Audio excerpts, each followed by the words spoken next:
friends, myself Anvi. Hello friends, myself Tanay Patel. Today we constructed an automated boom barrier And a car. in our robotics class.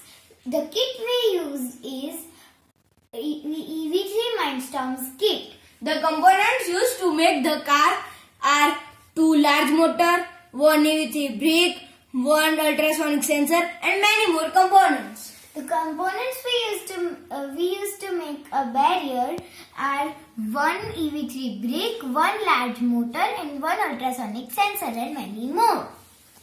Now let me tell you how a car works.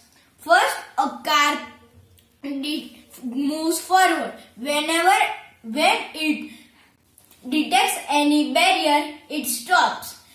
When the barrier opens, it automatically moves forward. Now my friend Anvi will tell you how a barrier works. We program this barrier like first it will detect the car and then when it detects the car, the barrier will automatically open. When the car will pass, the barrier will automatically close, and this is how the barrier works. Now let us show you a demo.